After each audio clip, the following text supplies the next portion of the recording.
What's good? I'm Kinell, and this is Sinister Cinema, where we get deep into the guts of the stranger side of cinema.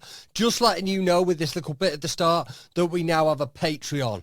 Sub up to that and you can get all these episodes early and ad-free, so you won't even see this bit at the start. You get them a few days before the main episodes drop out. We've got some great guests coming up. We've got some studio episodes. We've got some Zoom episodes with some fantastic rappers talking about the films they love and the films that influenced them. We got a lot going on there. Plus, you get some bonus content like film reviews, all that kind of thing. I don't need to explain this to you. You know what a Patreon is. But yeah, it's patreon.com/Kinell Sinister Cinema. So check that out. Peace. Yes, people. What's good? I'm Kinell, and this is Sinister Cinema, where we get deep into the guts of the stranger side of cinema. Kinell Sinister Cinema is brought to you by Forgotten Sons Apparel. Check them out at forgottensonsapparel.co.uk. Forgotten Sons Apparel is a York-based streetwear brand drawing inspiration from alternative culture, tattoos, film, classic TV and cartoons from our childhood. In our own words, if you like our stuff half as much as we do, then we like it twice as much as you. I'm a big fan of this brand and I love the guys who make it. They've supported me for years, way before I was podcasting. They supported me in my battle rap career. You might have seen me rocking some of their garms on Don't Flop and other leagues. I love Forgotten Sons Apparel and I'm urging you all to check them out at forgottensonsapparel.co.uk. Right, now on with the show.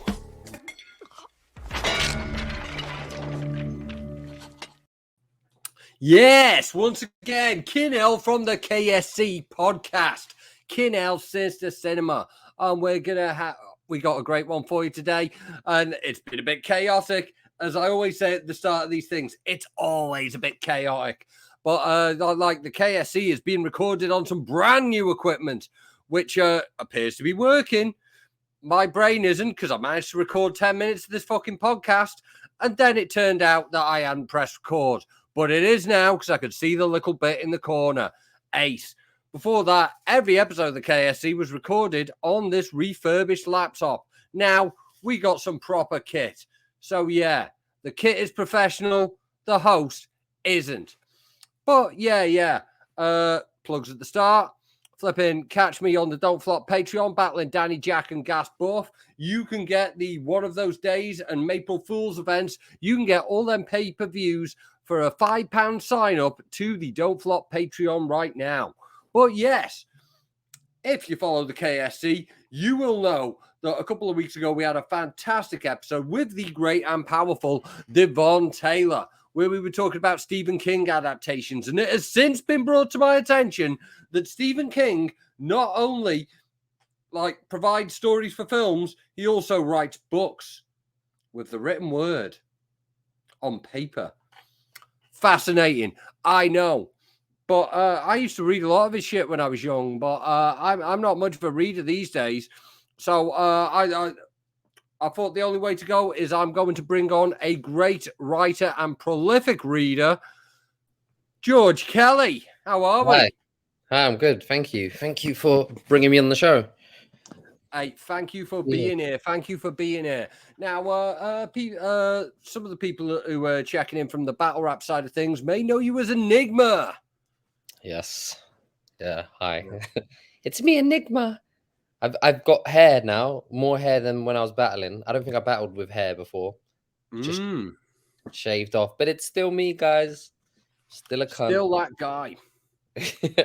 Still that guy. And we're hoping to see you back one day. Yeah, well, I was saying this to my wife the other day. In fact, I think I was even saying it on Twitter. But yeah, I'm not retired, but I'm not active either. But I do want to battle. I keep seeing all you guys doing it, and I saw the one you were drunk. Who you? Was it a tongue twister? You guys were just drinking back in shots. That was funny. Yeah, and I want to do something. Everyone seems to be having fun. I miss it, but who knows? Yeah. We could have a little word off camera, because I understand fucking Don't Flop has a birthday coming up, and yeah.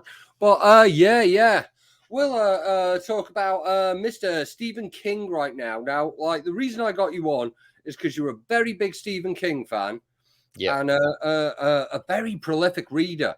At the end of every year, it's like flipping. You're like, I've only read 96 books and I wanted 100. Yeah, I've been trying to do 100 books for like 3-4 years, and I never quite make it. This is the year. I think this is the year I'm gonna do it. I'm on like 40 something already this year, so I'll try. I don't know why. It doesn't really mean anything. I get to 100. I'm like, okay, now I read 100 books. Now what? It doesn't actually mean anything. That's what that's amazing. It's like you've got this permanent competitive streak that goes through all the things that are your pleasure, like. Because like you know, you're not forcing yourself to do nothing. You're someone who loves literature, who appreciates good writing. I mean, I guess it's the same with you and horror films, because I see you. You know, you watch a lot of films, and I see a lot of films you put up, and I'm like, I really like to watch that, and then I end up reading a book for a couple hours. I'm like, oh, I don't have any time to watch a film, so it's just gravitating towards what you're most passionate about. Yeah, man. Yeah. So, Stephen King. What's your background with Stephen King books?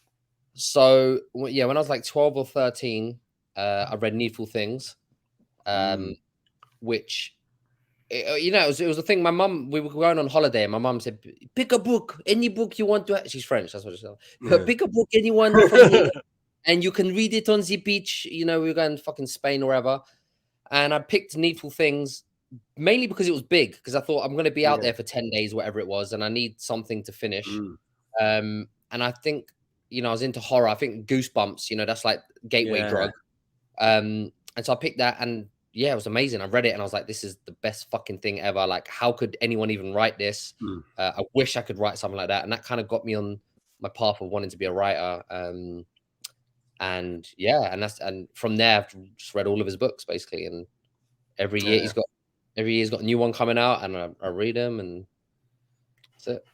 But the thing is, even though I'm a fan, because I feel like people think because you're a fan, you love everything the person's done. Like, I hate at least 20 of his books. He's written like 60, at least 20 I think are awful, like absolute dog shit. There are some that are whatever, but then the ones that are good are really fucking good, like amazing. So that's it. Like like you can only achieve greatness with like the big swings. You've got to take those risks, and like and it's not a risk if it always works. And I think because some writers are a bit more structured in how they approach a book. They start with a plan, and they like on chapter 1 this is going to happen. Chapter 3 there's going to be a twist and all of that stuff, and they're really like regimented with it. Whereas he just sits at a computer and he writes whatever. He starts off with an idea of like, what would happen if someone woke up in a room with one leg or whatever, and they don't know where their leg went, and he would just start writing and hope that it goes somewhere. And sometimes it goes somewhere and it's really good, and sometimes he goes on for 200 pages because he doesn't even know what the fuck he's doing. He's going like, I don't know, but he's Stephen King, so it's still people still buy it. But that probably goes back to his cocaine era, really, doesn't it? Like that's it. Like fucking like just whack a cue down on the desk, hit 5 stripes, and then fucking hit the typewriter. It's weird though, because like he's got some most of his best books are from the drug era, but he's also got ones that are just nonsensical. Like fucking Tommyknockers is a fucking mess, and he did that. He doesn't even remember it. He doesn't remember writing the book. He doesn't remember anything about it. Imagine being so fucked up you don't even remember a whole book that you wrote. That's like 800 pages.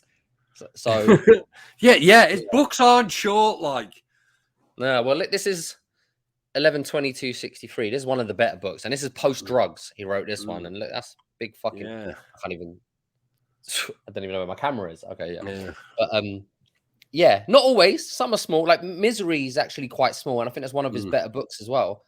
And because it's concise and he gets to the point. Cujo again is another one, small book, and it's just a tight story. But yeah, like I mean, we was in the original version before, when you didn't press record, you were saying that you think the drug thing, your theory. Like, repeat your theory. It was a good theory. Yeah. My theory is that like it's not the drugs that cause you to be good. It's the chaotic shit in your mind that is causing you to take drugs. Also causes you to be very creative, like having that fucking chaos in your head or in your actual life that makes you think, fucking doing a load of beak right now is a good idea, is also the kind of chaos that can create outside of the box thinking. Yeah. And then when they're sober and their life's good and they're happy and there's no drama, they're like, what the fuck do I write about? Let me write about a little old guy in a house who's having a nice summer. It's like, yeah, that's not as interesting as fucking killer clowns and people chopping off legs and shit. So true. So like from you've read pretty much everything he's ever done. Like so like what are some of your favorites and why?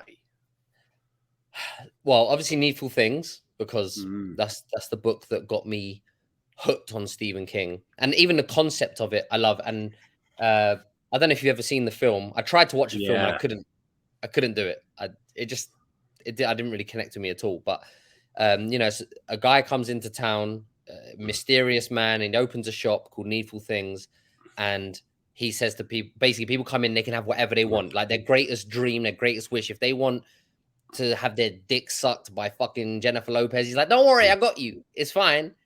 I'm going to give it to you for whatever you got in your pocket. They might have $1 and they got to do a prank. And then he does this with everyone. Everyone is basically selling their soul to the devil, and to the point where each prank connects everyone else in the town. And so like a whole town of people end up fighting and killing each other. And I just thought it was really like a smart concept as a kid. And then as I'm older, I realized that, oh, he's talking about like capitalism and materialism and how we'll fucking sell everything we have for an item that actually is meaningless and pointless and whatever. And I saw there was more layers to it. But yeah, that one, obviously. Misery, Cujo. Misery is amazing. I think Cujo, like, I think if you look at the best films as well, they're usually from his best books. Like, what's the one? Green Mile, Shawshank Redemption, which is based on a novella. So that's only like 150 pages or something. So Stand By Me is also a novella. It tends to be his shorter novellas that like translate more directly just because of the size of his books, isn't it? Yeah, I mean, then you got stuff like I guess It, which are a little bit mini-series. They suit mini-series more. Wasn't the original film a mini-series? I feel like that was like a 3 it was like the 2-parter. Like I think like back when Toby Hooper did the original Salem's Lot, that was the first 2-parter for TV. Yeah, like I didn't know he did and that. Like they didn't do that for ages. They were trying to get everything down to 90-minute films in the 80s. Yeah, and like a lot of stuff had to be compressed. A lot of greatness came out of it. But if you're gonna like be doing that much editing, then like flipping the genius of the filmmaker then is knowing what to take out and what to put in. Yeah. But when we sort of like, I think with It, they brought the 2-parter back, and then they made so many 2-parters. Well, they did 11/22. This book that I'll bring up, the 11/22/63, which is a really good book. I don't know if you know about. Have you seen the TV series of this with James Franco? I haven't. So basically, it's just this teacher. It starts off kind of he goes into a shop, and he goes out the back of the shop, and he ends up in 1963. And like Good Night, Sweetheart with Nicholas Lyndhurst. Kind of, yeah. Except I don't know if Nicholas Lyndhurst come back. I don't know, but he can come back.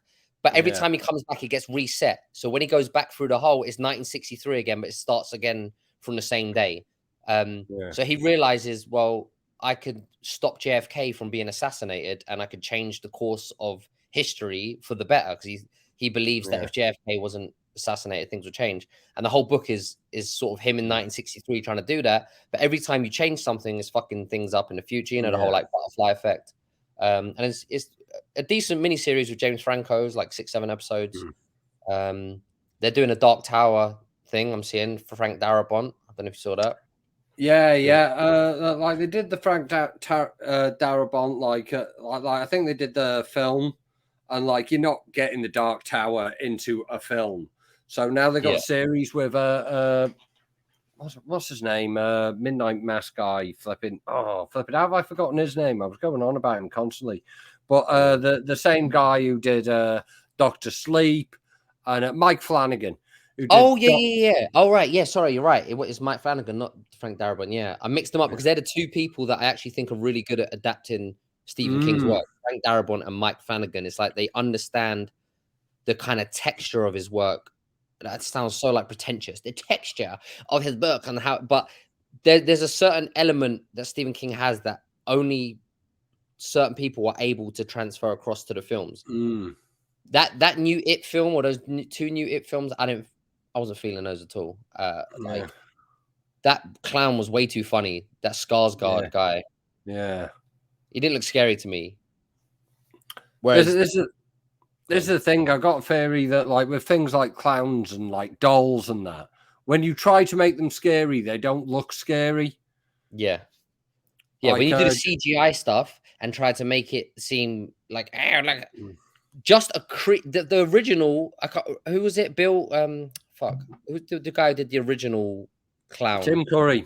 Tim Curry. That's it. He just looked like a creepy fucking pedophile just in the drains.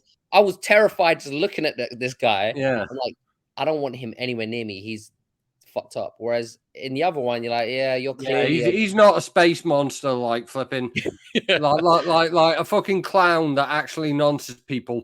Probably looks like Tim Curry in that film. As I said, that I can imagine that there was a guy walking around town at some point looking like a fucking Nancy clown. And I know in the books it's different because he's kind of like this, alien being and whatever. And he's not always a clown in that. But yeah, I preferred the originals and of that one. Yeah, flipping like it's kind of an interesting thing to translate because like a lot of his stuff, it comes from like sort of like Lovecraftian, like sort of cosmic horror level in it. Like, he's like it like a lot of what he writes can be interpreted how you choose to interpret it in your imagination. Yeah, well, I think the strength of Stephen King in his best works is when he keeps it grounded, with that kind of crazy, I don't know, supernatural weird shit, but he keeps it grounded with like very real, relatable characters. The strength of it is not the clown. The clown is it could be anything really. It's the relationships between the kids, the coming of age story of them, these kids that are kind of being bullied and they're the outcasts and all that kind of stuff. Obviously in the book it ends up with a weird fucking orgy with a bunch of 11-year-olds. I don't know if you know this. I'm aware of it. My son read that when he was like 11 or 12, and he came up to me at a scene. He was like, "What the fuck is going on here?" Well, he didn't say what the fuck, but what's going on here? Had you read it as a similar age? Like, I think I read it when I was like 13, whatever. After Needful Things, it was like it. I just started every book I hadn't read. I just started reading of Stephen King. So yeah, my kids were okay to read it, but it was still kind of weird. Like, it's even now as an adult, you're like, I get what he was trying to say in the book. It was like, by her fucking everyone, she becomes adult maybe, and they're all adults, so they kind of get rid of their childish fear. But that's the coke. Obviously, they're gonna have a fucking orgy in a sewer pipe. That makes sense. Yeah, that's a coke decision. That's a coke. But then, like you said, it's the big swings. That was a wild swing. Yeah. But like a sober him would instantly throw that idea away and be like, no. But how many other good ideas has he thrown aside now that he's sober?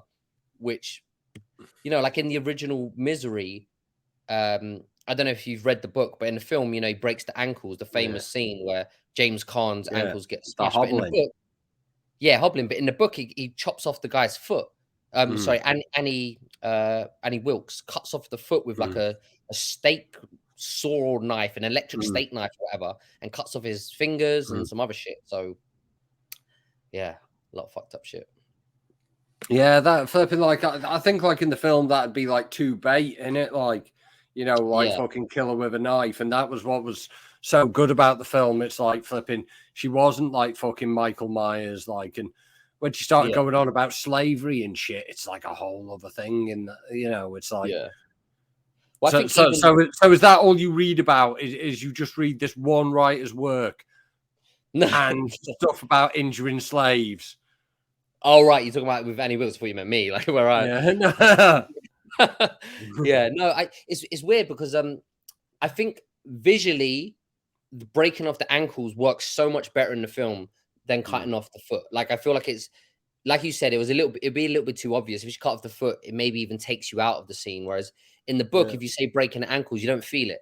But when I see that scene in the film and the ankle, I feel that in my soul. If someone cut off the leg, I'm like, yeah, it's just like sore. It's like every other thing. Yeah, it's like that. You can see a building blowing up in a Transformers movie and feel nothing. But like, if you see someone get a fucking paper cut, like you can feel the paper cut, like. So it becomes more. And this goes back to what I'm saying with Stephen King. His strength is building relatable, real characters, and that's why people like bond with his work. A bond, that's not the right word, but you know, that's why they gravitate to his work, because it's not just horror for the sake of horror. There's all this mad shit happening, like in Needful Things. There's a bit where someone digs up a can, and inside the can is a picture of a woman fucking a dog. Has nothing to do with anything. Again, this is the Coke years. Yeah, you know, has nothing to do with anything. But because he's grounded it in its reality with these very real people, those moments are more shocking because they come out of nowhere. You're like, yo, what the? Why is there a can?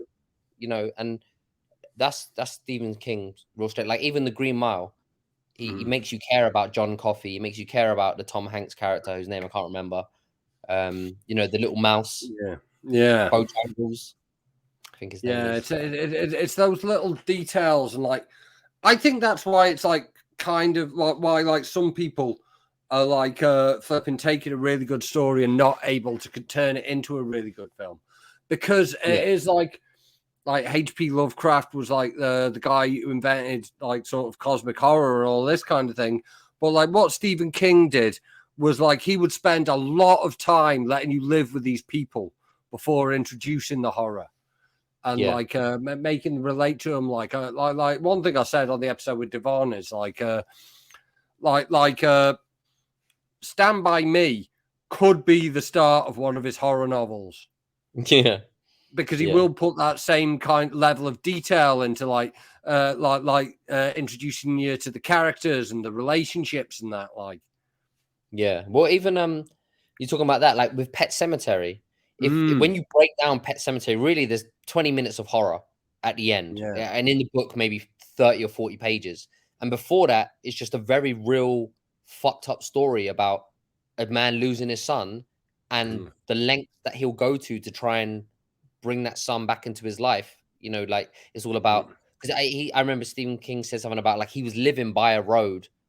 I don't know if you remember Pet Sematary, but you know, there's a road. Yeah. Pet Sematary is one I really want to talk about because that's the one that I sort of like. I read it as a kid, and there was I was a big fan of the film as well for completely different reasons to the book, and the remake came out, and I listened to the audio book, and I know you're not an audio book guy, but like it was a really good one written, but read by like Michael C. Hall, the guy who was Dexter. Oh, right. Cool. No, I do actually. I listen to audiobooks as well. Like I do find them interesting as well. So that's cool. Yeah, but like Pet Sematary is a really interesting one because of like I like the 80s movie because it's just like a gnarly horror movie, but it's like almost all of it is like I mean even before you even get to the son, it's about the sort of like the relationship with the neighbor. Yeah. Judd something, right? Judd. Yeah. I think his name's Judd. Can't remember his name, but yeah. Yeah. Judd next to the run. Yeah. But it's like that's it, you know, it's the whole thing of like his wife, the Judd's wife isn't in either of the movies. They cut that for time, but it's like the whole thing of it, like in the book, is like that he saves Judd's wife's life, and that like forms a bond. They sort of form this like father-son relationship.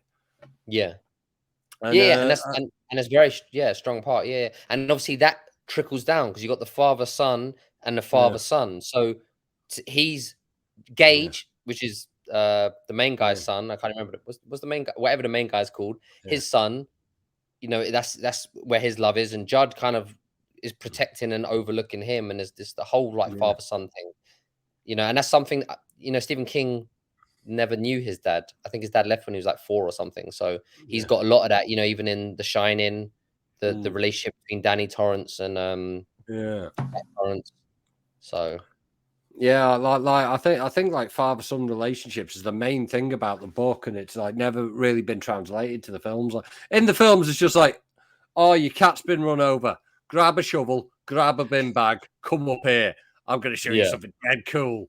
But it's like, you know, in the books, obviously, it's like fucking, you know, I understand like the father-son relationship. I'm going to show you something I probably shouldn't. And it's a whole different thing. Well, this is why I say that I think Frank Darabont and Mike Flanagan just get those parts of Stephen King, so that when they do adaptations, they put in those layers, and they don't just go for, you know, a lot of other people, like you said. I haven't seen the remake of Pet Sematary, but you know, a lot of it's not people, good. they just think about the horror elements, and they think, how can we make this look even scarier? When they buried a cat, let's have a bunch of jump scares, let's have some fucking, I don't know, monsters in the shadows. And it's like, it's not that story. The reason it's so terrifying is because it's so real. Imagine your child, your 3-year-old dies, and so you believe that there's a possibility of bringing him back, but you know, whatever. That's the crux of it, that that a lot of filmmakers forget about Stephen King. They forget to keep the heart in it. Yeah. Flipping, like I say, like flipping, if they did do like literal translations of his books to a TV series, you'd have to have like 4 episodes of just people knocking around the town, like going about their day-to-day business and flipping, like having issues in the post office. Yeah, but I feel like there's ways to translate that and condense it without losing the essence of it, you know. And like, I don't know, have you seen Castle Rock? There was a TV show which was I watched some of it, like I didn't get around to finishing a lot of it, like the second season was better. I felt the one with Tim Robbins in it was a lot better, but it had a little bit of the Stephen King feeling, where it did try to have a balance between the horror elements and the family kind of shit. And I mean, there's been some good adaptations and some terrible ones. What's your favorite Cemetery? Your favorite one out of? I'd say it's up there. Christine, I'm a very big fan of. I've never seen that. I never even really liked the book. It's like a possessed car. I was kind of like, yeah. See, that's the thing. Like, it's made by John Carpenter, who made Halloween and The Thing. And like I say, like if you're going to get a big like weighs the same size as the brick he snorted right in it, Stephen King book, and compress it into a 90-minute movie, then you've got to know what to leave out and what to keep. And I think in the book of Christine, there's a lot of it about how the car got possessed. And like in the film Christine, it's just like the opening titles. Is there a car? There's cars being made, and like this one car just like cuts a dude's hand off for no reason, and it's just an evil car. That's what I'm saying. Like, it's John Carpenter is I would trust him if it's John Carpenter. I'm going to trust him with that material. He knows how to do horror. Yeah, we don't need to know why the car's evil. Yeah. And because no matter what the reason is, it's going to be stupid. There's no like justifiable reason for a car to be insane, or does it be like a killer car? Nobody needs to know why Chucky. Yeah, like are you a fan of the Chucky series? I mean, I haven't seen any of the earlier ones. I've only seen like the later ones, which seem a lot more sort of campy and satirical. It seemed like they're meant to be taking the piss. I don't know if the earlier ones were like that. They're meant to be funny, or it's quite interesting because like obviously like we've got the Chucky TV series now, and we got what should we call it, like the 80s ones, the 90s ones, and we got the sort of post Scream ones, and they all seem to be like very much like of their era, but it's always been the same guy, like Don Mancini, who's been writing the scripts. And from like the latter half of it, he's always been directing. So even though they're all very much of their era, they're what should we call it? There's been a singular voice through, which has meant it's been like a really good franchise for that reason. And Yeah, it's no, and it's kind of interesting because like times have changed, like because like Don Mancini's like he's a gay dude, yeah, and like flipping like the original draft of Child's Play, it was like supposed to be like it was a lot more about like, is it the doll or is the kid that's been given the doll actually just doing this stuff? And it's a lot about like hiding things and all this, and it's like this subtext about like dealing with things and like who you are or something. Whereas like now in the new series, he's like fucking explicitly like made a gay teenager the character and used experiences from his actual life in a way that you couldn't do in the 80s and 90s. Like, so it had to be more sort of subtextual back then. yeah. That's interesting. I didn't know that at all. I didn't Mm. realize it was a singular voice or anything like that. I thought it was just a franchise and people just come in and write it. And Yeah, like if you watch the 80s ones, they're 80s slasher movies. yeah, If you watch the later ones, they're like campy post-Scream things, and like the ones after that, they're like a bit more serious because we've had like Saw and like fucking Seven and things like that. And then yeah. like the TV series is just it's just great. Oh, really? Yeah. Because even you mentioning Scream, like when I think of Scream 1, because that's one of my favorite horror movies, the first Scream. Mm. I watched that when I was like 12, 13. That impressionable time when I read Needful Things and whatever, into horror. And again, it's so much deeper than the horror side of it. Because if you think of it, the film is really the kill scene at the beginning and then just getting to know these characters for like an hour and then the last 20, 30 minutes at the house. Yeah. And that's my issue with a lot of films and a lot of adaptations, Stephen King, whatever. And they try to put more scares, more gore, more horror. Not that I'm against that, but they detract from the story, the human story, which makes the scariest shit more scary to me. Yeah, I like. Don't get me wrong, I fucking love schlocky shit, but there is something special about like being able to like relate to characters, and then they're in danger. Yeah, And then like people you relate to, and like being able to write someone, or in the case of a film, like have an actor perform something so well that even if you're not from their background, you have a love for them. That like actually, makes I the don't want you jeopardy. to die. Yeah, like you'll get like if they die, you're like, no, not fucking, not this guy, not this girl. Yeah. It's rare that they do that. That's it. I mean, like the thing about Stephen King is like the joke was, oh, everything's about a writer in Maine. But like, but that's it. That's his start. That's his starting point. But like most of his like work has been like quite ensemble pieces. The main character is like a writer from fucking small town in Maine, but it's like who he meets and how he interacts with them, and he fleshes them out. Yeah. The side characters aren't just pawns to be, pushed around and killed off. And again, that goes into the way he writes, because I'm assuming the reason everything starts off with a writer is because he sat there like, what do I write about? Okay, so there's a guy typing at a laptop or whatever, because that's what he's doing. And then he gets to know the characters at the same time that everyone else does, because he's just writing it as he goes along. I mean, like the Dark Tower books, the reason that people like them is because of the characters. And again, they fucked it up with that film with Idris Elba because they thought it was about all of that supernatural shit, but really it's the characters that people are stuck with for 8 books. And so that's why Mike Flanagan and a full TV run is the guy for the job on that. Like, I haven't read the Dark Tower books, but like that's something I'm going to be invested in. I'm like checking episode 1 on day 1. Yeah. I mean, the books are very. I mean, you're talking about unified voices, with this Chucky thing.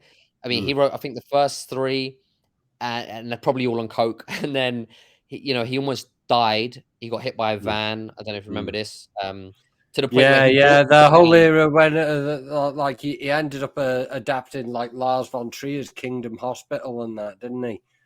Yeah. So because he got hit by a van to the point where he broke, I don't know, like fucking 20 bones or something, and he almost died.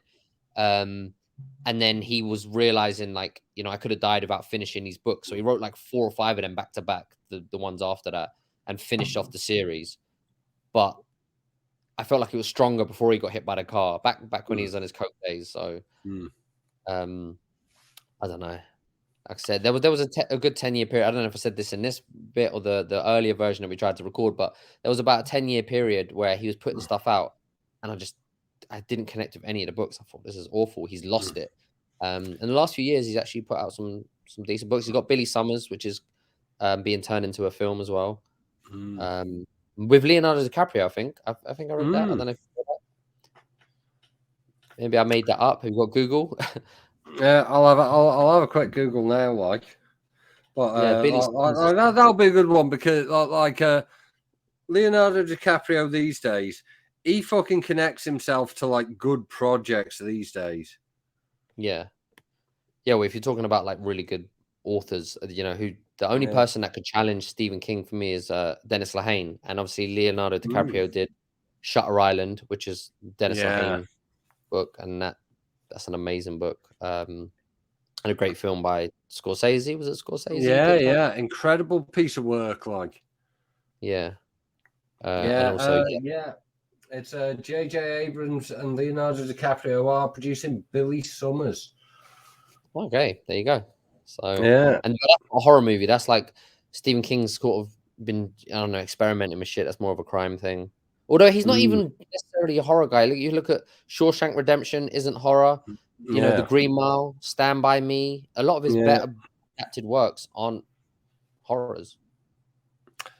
Yeah, this is it. Like I say, and it must come from that thing of like not planning things out, but just sitting down and like, these are the characters. What are the characters going to do? And then flipping. Maybe a demon turns up. Maybe one of them escapes from prison.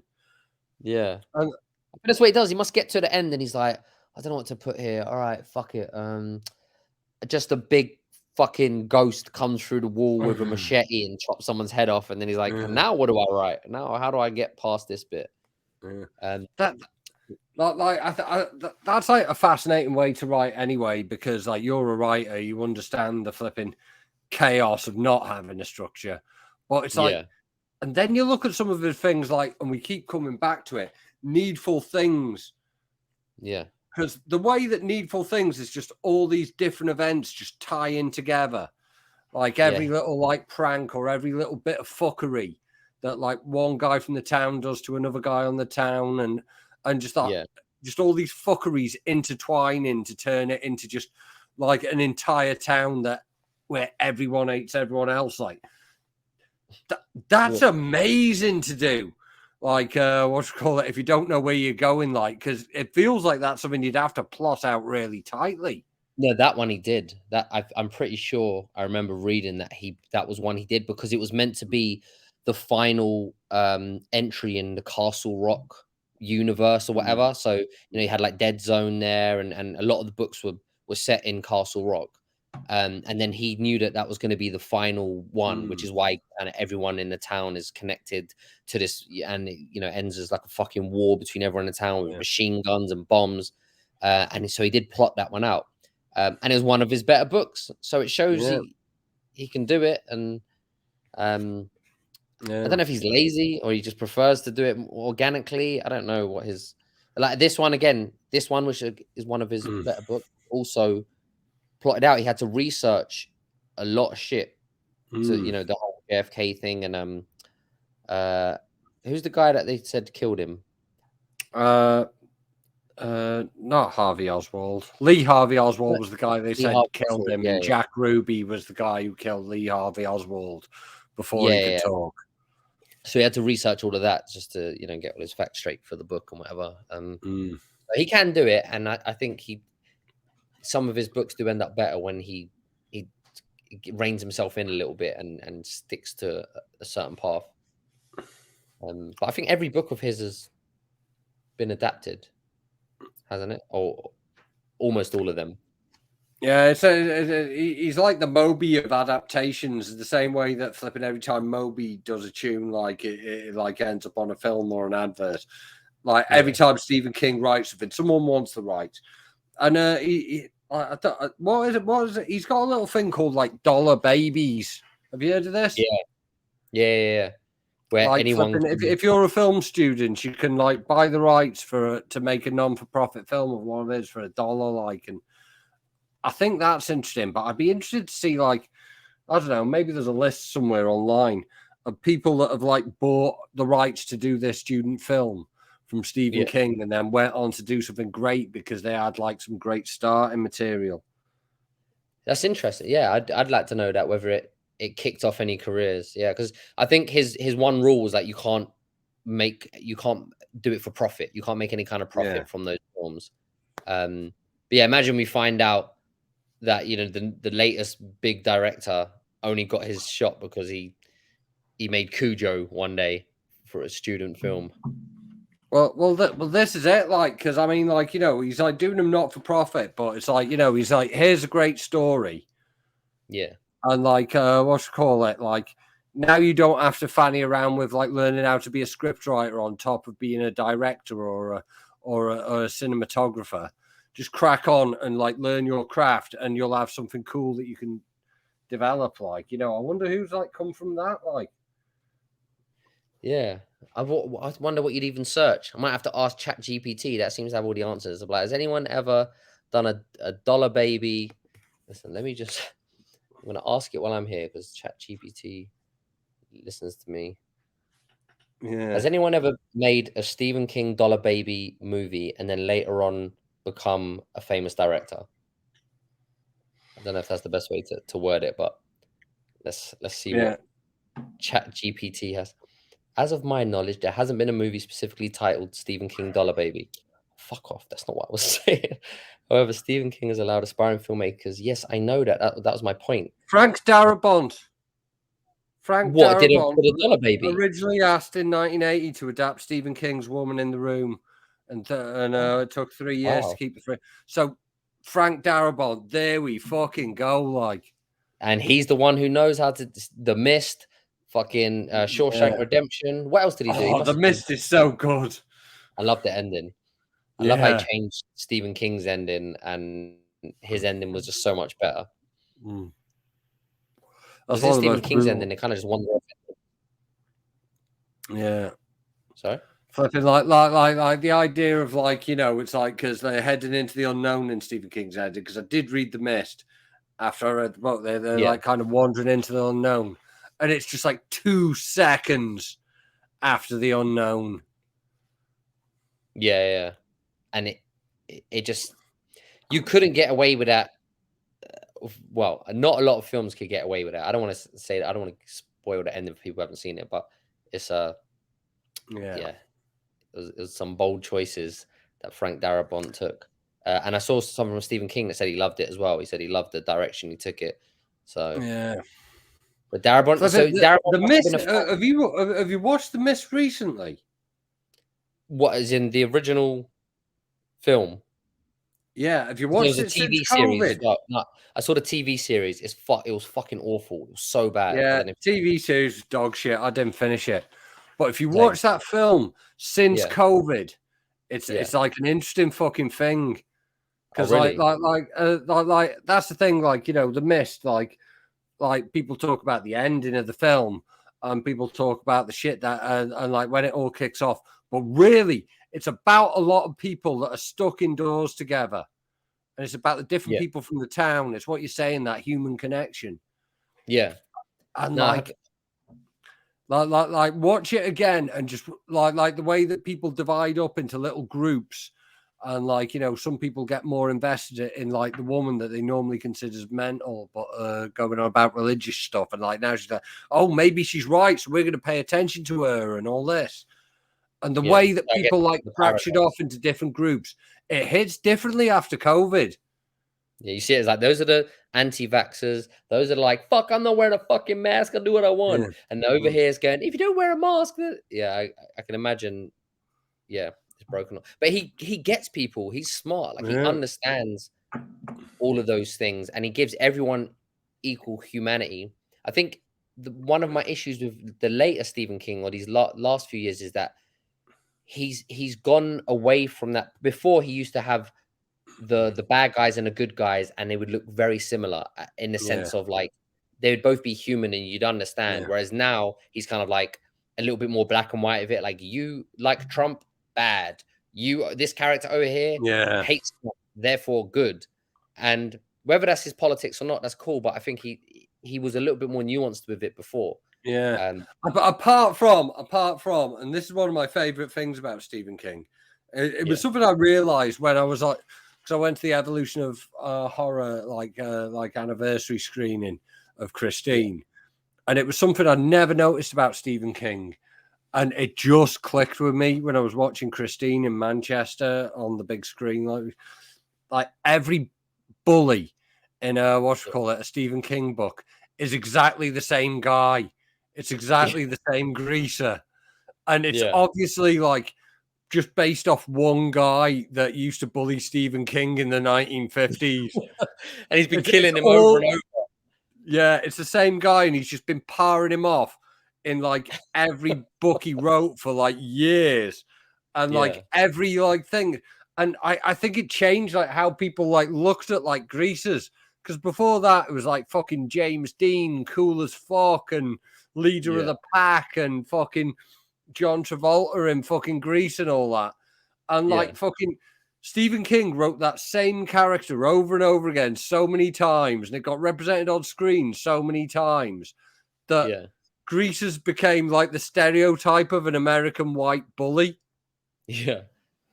And like he's just permanently damaged that. It's just probably like one guy who was like fucking like 17 at the time. He was bullying Stephen King at like fucking 14. That was like just really into doo-wop and like used a lot of Brill cream. And like fucking like 20 years down the line, like every 6 months there's a new film about how this guy's a prick. You know, as well, like his most used character name is George. Yeah. Every book has a George. I don't know why. It's like he knows I'm fucking reading. Every book, George. But they're never main characters, really, like every now and then, but it's a bit weird. But yeah, he might repeat some stuff. Obviously, like this Grease. I didn't know that. I didn't actually think that. I'm going to go back through all of the characters and all of the bullies. Pick up on that. But I do notice as well that a lot of his bullies usually the characters usually seem to be like secretly gay, but they're very homophobic. And then later on, like fucking Henry Bowers, like fucking like, I'm a greaser with a knife, suck my dick. Yeah, yeah. And then there's even in The Stand. Remember there was the uncut version of The Stand, and there's a guy called like the Trash Man or something, and in the book he just kind of like butt fucks this guy, but like rapes him basically, and it has nothing to do with anything. It's just sort of like he was already a bad character, but also he's secretly like a rapist and all of that stuff. So I don't know where that side of it comes from. That King keeps putting in, but that feels like he's dissing that one guy who fucking called him a prick in the 50s. Guy, like, you used to call me Four Eyes and you used to call me gay, but you're secretly gay and whatever. But yeah, that is like quite the theme there, isn't it? Like they're all greasers and they're all secretly overcompensating for their feelings of inferiority or whatever the fuck. I don't know. But I don't know. I think I don't know. I'm just looking at here of some of his books. I'm thinking like what. Because I've got like the list of like, there's like, fucking know. It's like, jeez. So, do I not know how to go in front of a camera? I feel like I'm like this is only up to this book, and there was probably about another 10 after that. But Running Man. That's one. The book. Have you actually read Running Man? Running Man's pretty good. I haven't. It's actually pretty good, and it's so different from the fucking Arnold Schwarzenegger film. And it actually, I don't want to say how it ends because that might give some away, but the ending is very different. The whole book is very different from the kind of campy, weird. I don't know what that Arnold Schwarzenegger version was supposed to be. I don't know if you remember that film. Oh, I love that film. Yeah. It's not is not anywhere close to what the book was, but there's been a few of his adaptations. It tends to be the ones that are sci-fi that have absolutely nothing to do with what he wrote. Lawnmower Man, I'm thinking of. He tried to take his name off that. Yeah, like, he didn't want to be associated with that because he was like, "What the fuck? That's nothing to do with what I wrote. You just took my name and put it on there." Yeah, it's got a man with a lawnmower in. What are you doing? Yeah, is that no way? It's like someone didn't read the story. They saw Lawnmower Man. They're like, "Oh, okay, so there's a man with a lawnmower," and then there's I remember kind of liking that film though. I mean, I saw it when I was like 13. But is it Pierce Brosnan that's in that? Yeah. Yeah, and I remember it Yeah, being quite much less enlightened times on portrayals of the disabled back then. Oh, really? Yeah. I mean, all of those old films were homophobic and fucking ableist. Is that the right word? And racist and sexist and everything else. But I don't know. Again, but it's within the context of the movie. I feel like a lot of some of that shit you got to contextualize it. I think a lot of the homophobia and the racism's in the context of the movie. But like in like Lawnmower Man, they're going, "Oh, this is what disabled people are like." Oh, really? Okay, I don't remember the film enough to know. Is that like if you're in a wheelchair, you're evil? Yeah, it's a pretty weird one to watch back. Like, I've got to watch the sequels at some point. Like, I decided this year I was going to try and watch every cyberpunk film. Oh yeah, and I'm like trying to put them all into a list and like rank every one. And like I've got Lawnmower Man in there, but because I'm trying to do it completist style, I've got to watch the direct-to-video sequels and all. Is there a Lawnmower Man sequel? Did they make more than one Lawnmower Man? Yeah, they made at least one more. I think there might be 3. Wow. Because you're talking about all of that stuff. Have you seen the Shamalamalam, the latest film, the Apocalypse one? I can't remember what it's called now.